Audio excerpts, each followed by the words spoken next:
Jarrad, how are you excited for this opportunity, albeit under difficult circumstances? Yeah, not ideal circumstances, but one that I'm really looking forward to. As you said, opportunity and further my experiences as a coach. Do you have senior coaching aspirations, Jarrad? I'm on a journey, so this is part of that journey. When I started coaching, it was back in 2009, coaching under 18. So I'm still on a path, and I love the game. So this is just one of those parts of my journey. You're already speaking the language. Can we expect changes to the team? You can always expect changes because we're looking to get better, and our last couple of performances would obviously represent that. So this week, we go to selection and we look at the team that could obviously get out there and provide the best footy possible. So are you able to say what you might do come this afternoon? Not really. I'd love to. I know you want the answers, but we have another match committee meeting. We had a couple of players that we needed to see get through training. We had a pretty intense training session yesterday, and we've had some sore boys, and we're into round 17. So we've got to make sure that those guys pull up well, and we'll go to match committee and discuss those. What's the goal for the next 7 or 8 rounds, whatever it is? What's the goal? Well, it's the old cliche, week by week, but it is really to get better. We want to make sure that we continue to chase our identity that we started at the start of pre-season. And, with Simo previously would always reference that, and that's what we're chasing. So we'll dive deeper as to what that looks like over the next 6 weeks. But we've got to respect the situation of this week and get through this weekend's game. And then as a coaching group and a playing group, we'll outline what we're chasing. And hopefully you'll see that over the 6 weeks. Would you like to play more of the younger boys over the next 2 months? For me, I just want to reward players for how they perform at waffle level, how they train well, are they meeting the standards that I value, as a coach and along with the other coaches within our program. So I think we've played the young fellas this year. We've been able to, expose players to AFL, and we'll continue to look at that in the next 6 weeks. What would you say about someone like Zane True, who's played very well at waffle level and only basically played a quarter at AFL level this year? Is he likely to get an opportunity over the next 7 weeks? Look, I know, as you said, we've still got decisions to make on selection, but he's right in the mix. And I think I mentioned it with Goss this morning on SEN that Zane, unfortunately, when he was right to come in, had a little miss out, like he got concussed at training, missed 3 weeks. So sometimes timing for him hasn't been perfect, but he's one that has been solid over the course of the waffle season. You've had a very long apprenticeship, I guess you could call it. What makes you feel like you're ready to take that next step if you do decide? I have had a long apprenticeship, as I said, started in 2009. Am I ready? It's the unknown. But as I said, life's a journey. And what I have learned over probably the last 10 years is getting comfortable, feeling uncomfortable. So I'm in a situation now where I get to experience something with a wonderful group of players and the full support of the club. So I'm just really looking forward to that. Yep. So for some people, even when they're a player, they know they want to become a senior coach. What about for you? At what point did you kind of think, this is something I'd like to do? Well, as I said, over the last 10 years, I've learnt to get out of my comfort zone. When I finished football, it's all I knew. Straight out of school, straight into football, AFL. I wanted to stay in the game because it was the comfort zone. So did I know I wanted to be an AFL coach then? No. Did I love the game? Yes, I love the game. I think I'm a people's person. So part of my journey is about my purpose and what I do, and that's just not football. And I just get to, have the opportunity over the next 7 weeks. You coached Subiaco for a long time and had great success. What are going to be the differences to managing an AFL team to managing a waffle team, do you think? This. Already it's been a bit hectic. Couple extra meetings, in terms of responsibilities. But to be honest, I feel I've already expressed my values and my philosophies to some degree to this football club. Otherwise, I wouldn't have come back from Port Adelaide to be here. So I'm not going to change. If anything, I've got a little bit more responsibility. I'll lean on the coaches, I'll lean on the leaders. But for me, nothing will change. The one thing that I think over the course of what I've learned in my whole journey as a footballer and in life is standards. And I've grown as a person, and I expect us to live out elite standards within whatever you do, whether it's as a footballer or as a human. So for me, I'll be leaning on the boys for that. And once again, it's back to our purpose. What do we want to get out of the next 6-7 weeks? So at Subi, you probably had to manage a group of players. You probably have to manage a group of coaches now because everything's just bigger and magnified. How are you finding that? I wouldn't say I have to manage. They're a good bunch of coaches. We collaborate really well. Yeah, I think when you're going through trying times, as we've we're accustomed to over the last two and a half years, you've got to be united. And that's the one thing that's got us through. I think through some really difficult times, for whatever reason, we've been challenged. And so I don't think I have to manage any coaches. We'll collaborate. I'll lean on their experiences. Matthew Knight's has coached his own side.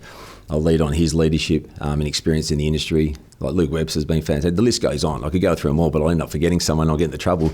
But no, we collaborate and I've got great support. What was the first thing you said to the group and how quickly did you say yes?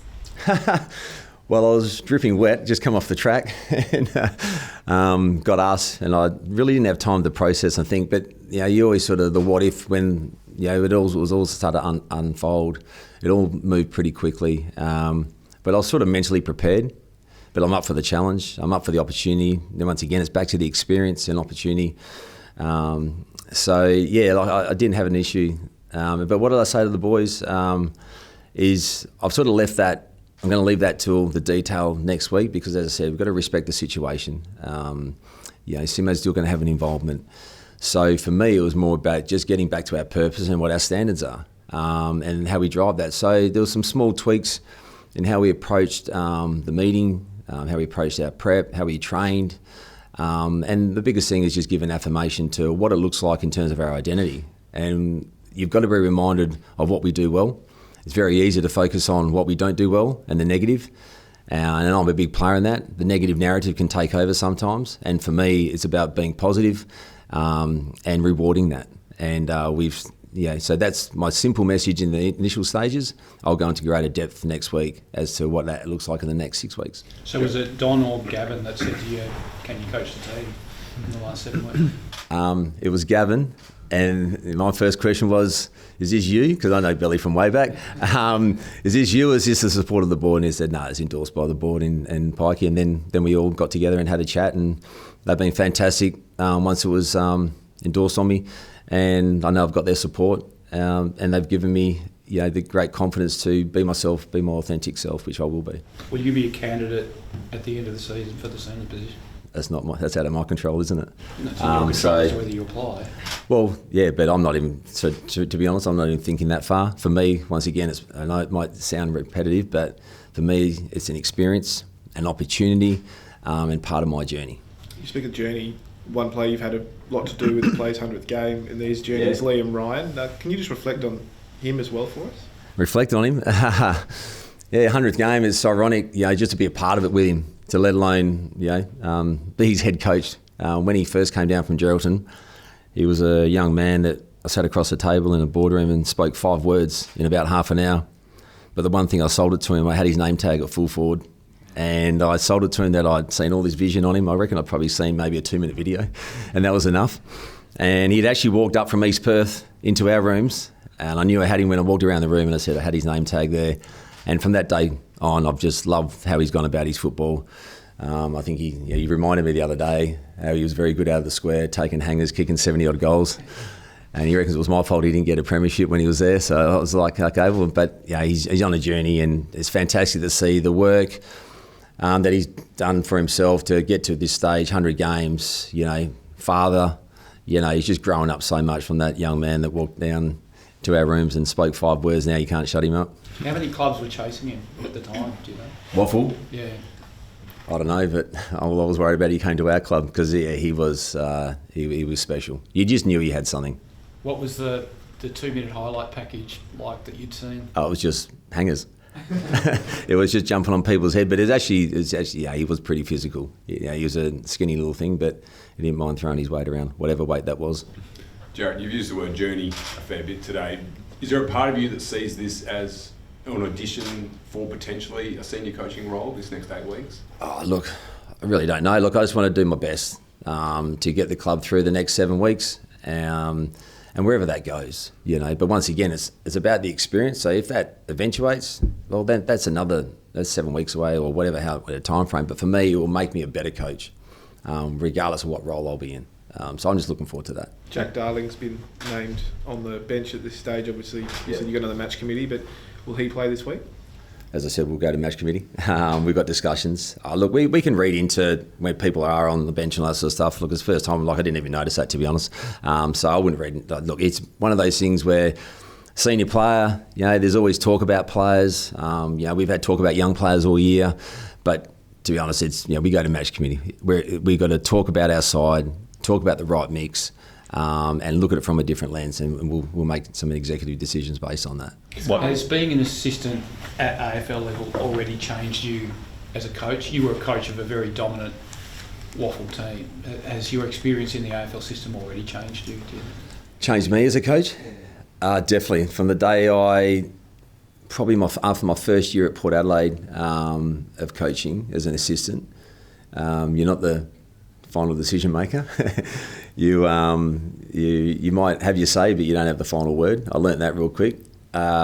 And I learnt how you interact and how you deliver to these young men or experienced men at AFL level. So I've learnt a lot. And that's, once again, it's part of your journey where you're trying to be better as an individual, to better be an educated leader. And I feel like, over a period of time, I learnt the delivery part. You can have a firmness, you can have an edge, but I was probably a little bit, what's the word? I can't get the word out, but I was a bit more confrontational in terms of how I would deliver. Sometimes good, sometimes probably not the right response. You probably have to ask Kyle Halsey, who was my captain at Subiaco, but what I've learned over time is that you can have a bit of both. But I think the biggest thing is if you have a relationship with the player, you can have those robust conversations. And that's the biggest thing I'll go back to, where I think I'm a people's person. I think I have good relationships from all different walks of life. One thing is, we're not all perfect. We all, once again, you're on this journey not only as football, but as a human.